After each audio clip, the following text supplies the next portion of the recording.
Pangulo ng Pilipinas yung nandun eh. Oo, Pangulo ng Pilipinas. Eh bakit naman? Hindi man lang nila nilapitan, kinamayan, nagpasalamat sana kung talagang ang ginamit na pera sa kanilang pag-uwi ay sinagot ng gobyerno. Sana tumanaw sila ng utang na loob. Eh hindi po mga kababayan eh. Ang nakita po natin ay kabaliktaran nung sinasabi natin nung una na sabik.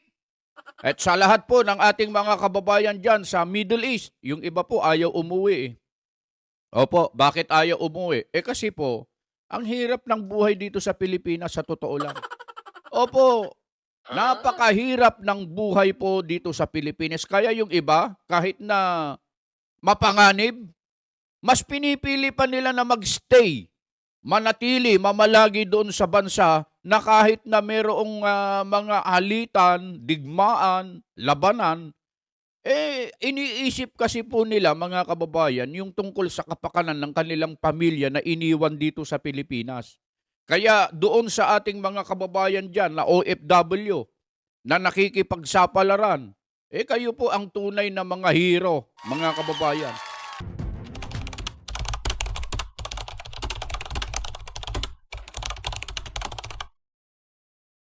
Pagbati po sa inyong lahat mga kababayan, ako po si Just Vlog, rekta na kagad tayo. Alam nyo po mga kababayan, mararamdaman mo sa isang tao na siya ay mahalaga o importante sa panahon na sila ay magkikita na. O, mararamdaman mo yon. Halimbawa, yung kapamilya nyo ay ng ibang bansa. At siguro inabot siya ron ng sabihin na nating 3, 4 na taon o kaya ilang taon hanggang sa natapos yung kanyang kontrata. Hindi po ba't ang magiging damdamin kinasasabikan na makita ng kanyang kapamilya yung ng ibang bansa? Ganon yun. Kaya pagka sila ay na-schedule na, halimbawa ay uuwi na sa Pilipinas, ang kababayan natin at manggagaling ito sa ibang bansa, excited yung kanilang pamilya na siya ay makita, mayakap, makadaupang palad, lahat na para maiparamdam doon sa kanilang kapamilya at maging yung kanyang daratnan dito sa Pilipinas, yung kanilang kasabikan sa isa't isa, mga kababayan. Bakit po namin sinasabi ito? Kasi po, mga kababayan, mayroon pong pagkakataon, ito ay hindi na po ito kwento, kundi tunay na pangyayari po ito, na ang ating mga kababayang mga OFW na nasa kaguluhan, paglalabanan, digmaan sa Middle East ay umuwi dito sa Pilipinas. At alam nyo mga kababayan, sila po ay sinalubong.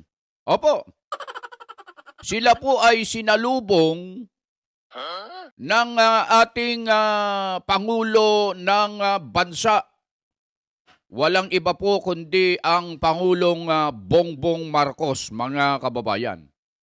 Alam nyo po ang naging reaksyon ng ating mga kababayang mga Pilipino sa pagkakataong ito na sila ay dadaan sa harapan ng ating Pangulo. Yung sinasabi natin kanina ay kabaliktaran, mga kababayan. Bakit? Eto bago natin ituloy yung ating talakayan, paghuhuntaan, mga kababayan, panoorin muna natin ang bidyong ito para nang sa ganun ay makita ninyo at malaman ninyo kung ano yung pinag-uusapan natin. Eto panoorin natin ng sabay-sabay ang bidyong ito.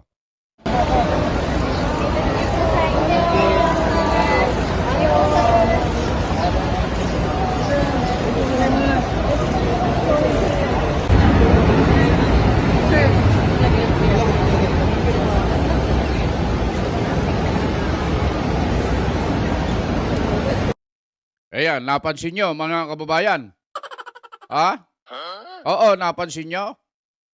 Noong dumadaan, yung pagdaan ng mga kababayan nating mga OFW sa harapan ng ating Pangulo ay parang hindi sila nasasabik, mga kababayan. Hindi ko alam kung bakit ganito ang reaksyon ng ating mga kababayan, pero makikita mo may mga ilan na kumamay. Pero sa pagkakataong ito, sabi ko nga po sa inyo, Pangulo po ito Presidente po ito ng Pilipinas, mga kababayan. Ang karaniwan po kasi na nangyayari, pagka ganyan na nandyan ang Pangulo ng Pilipinas, pagkatapos darating ang mga OFW, nag-uunahan yan. Opo, nag-uunahan na lalapit sa Pangulo. Una siguro makikipagkamay. Pagkatapos ang iba ay yayakap siguro dahil sa kanilang kasabikan. Ang iba pa ay makikipag-selfie pa, makikipagpa-picture sa Pangulo. Kasi bihira ito, mga kababayan, hindi po ba?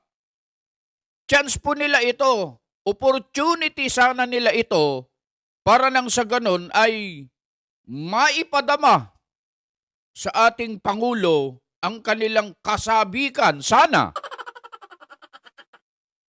Pero parang iba po ang nakita natin sa video na naging reaksyon ng ating mga kababayan. Yung iba ay parang hindi, kumakaway pa, gumaganon pa. Nakita nyo sa video, mga kababayan? Kumakaway pa po ang ating Pangulo sa mga OFW yung dumating. May mga ilan na lumapit, mga isa o dalawa lang siguro. Pero yung iba, parang walang nakita, mga kababayan. Parang dumaan lang na walang nakatayong Pangulo sa harapan nila. Opo, nakita nyo naman po siguro yung video. At yung iba, nandito yung Pangulo, pero yung tingin nila dito. Hindi man lang sinulyapan, mga kababayan. Opo, hindi man lang sinulyapan. Hindi natin alam, baka pagod lang ang ating mga kababayan sa biyahe, meron pa silang jet lag siguro, pero kahit papaano sana, Pangulo ng Pilipinas yung nandun Oo, Pangulo ng Pilipinas. Bakit naman?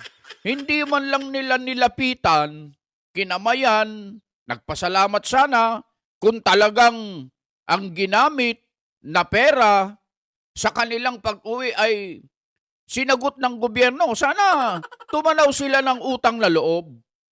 Hindi po, mga kababayan Ang nakita po natin ay kabaliktaran nung sinasabi natin nung una na sabik, mga kababayan. Kung ako yan, mga kababayan, lalapit ako sa Pangulo. Makikipag-selfie, makikipagkamay. Malay natin kung maabutan pa tayo ng kahit na sobre, ganon, mga kababayan, kung meron. Hindi natin alam. Hindi ko naman sinasabi. Hindi natin alam.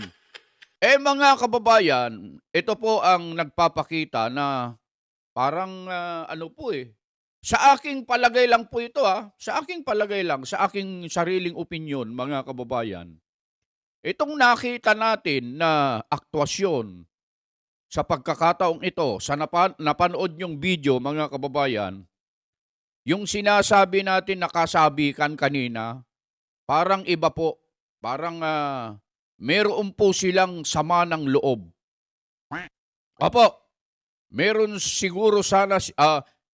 po siguro silang sama ng loob o kaya meron po silang kinikimkim, meron po silang dinaramdam na hindi nila mai-voice out o kaya masabi-sabi. Sa pagkakataong ito, mga kababayan, nakita naman po natin, diretso lang yung iba Nandito yung Pangulo, doon nakatingin Hindi man lang tinignan, hindi man lang tinanaw hindi man lang dinaanan at inabot yung kamay sana, mga kababayan. Ano po ang sa palagay nyo, kayo, tatanungin ko po kayo mga kababayan. Opo, tatanungin ko kayo. Etong pagkakataong ito, yung napanood nyong video, batay sa naging reaksyon, batay sa naging pagtugon o kaya aktwasyon ng ating mga kababayan na dumating na mga OFW, nandun yung ating Pangulo, nandun yung ibang mga kawani ng gobyerno. Bakit ganito? Paki-comment nyo nga po sa ating COMSEC o comment section kung ano sa palagay nyo, bakit ganito ang naging reaksyon ng ating mga kababayan doon sa kanilang pagdating na nandoon, alam nila na hinihintay sila ng Pangulo ng Pilipinas, alam nila na nandoon, pero parang hindi sila nakakita ng Presidente ng Pilipinas at parang hindi nila pinansin, hindi nila tinignan man lang. Yung iba, hindi man lang nila kinamayan, niyakap at nagpasalamat. Ano kaya? Paki-comment naman po ninyo. Beno mga kababayan, yun lang. Maikli lang po yung ating content ngayon mga kababayan. Kami po ay nagpapasalamat lagi doon sa ating mga kababayan sa Luzon, Visayas at Mindanao na patuloy po na sumusubaybay, sumusuporta sa ating munting programa dito po sa Just Vlog. At sa mga bago naman, ngayon lang nakakita, nakasilip sa ating munting channel, mga kababayan, para sa ganun ay ma-update kayo sa mga susunod pang video na i-upload natin. Paki-hit naman yung subscribe button dyan. Like, share, at yung notification bell para lang sa ganun ma-update po kayo sa mga susunod. Libre naman po lahat yan, mga kababayan. Opo. At sa lahat po ng ating mga kababayan dyan sa Middle East, yung iba po ayaw umuwi. Opo, bakit ayaw umuwi? Kasi po, ang hirap ng buhay dito sa Pilipinas, sa totoo lang. Opo, napakahirap ng buhay po dito sa Pilipinas. Kaya yung iba, kahit na mapanganib, mas pinipili pa nila na magstay, manatili, mamalagi doon sa bansa na kahit na mayroong mga alitan, digmaan, labanan, iniisip kasi po nila mga kababayan yung tungkol sa kapakanan ng kanilang pamilya na iniwan dito sa Pilipinas. Kaya doon sa ating mga kababayan dyan na OFW na nakikipagsapalaran, kayo po ang tunay na mga hero, mga kababayan. Binabati po namin kayo at lagi naming sinasabi po sa inyo, mga kababayan dyan sa abroad, ano man ang inyong ginagawa, nasaan man po kayo, lagi po kayong mag-iingat.